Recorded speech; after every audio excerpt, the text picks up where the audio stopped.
The next page is progress and documentation. Make sure that's the one selected up here. We will change this so that it says the name of our page.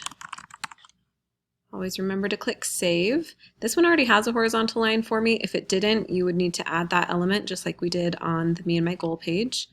Delete all the pictures of the bikes. We don't need these spaces for now. You could always add those in later should you need them. Okay, so underneath here, I'm going to add an element, heading, medium again so it matches the pages before, and whatever beginning month we start this, that's what you do. So instead of creating a new element each time, I'm just going to mouse over this and click on this duplicate element button here. And then I'll just change the text.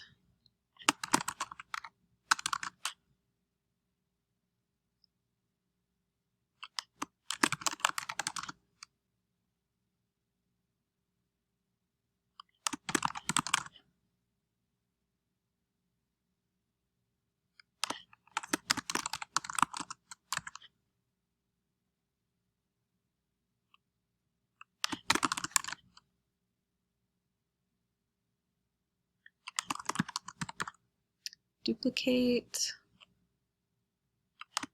Okay, we end this in May. When you're duplicating elements, that's the only time you don't have to click Save each and every time. You only have to do it on the last one.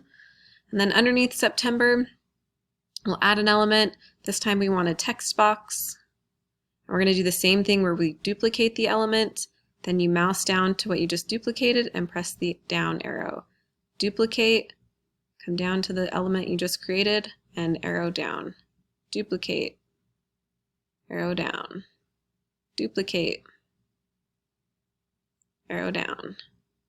Duplicate, arrow down. Duplicate. You get the gist. You can stop watching now if you understand this process, because you just do that over and over again, and then each month you'll decide what type of element you want to add as far as your documentation, but because it varies, we can't put anything else into the basic template. So that's it.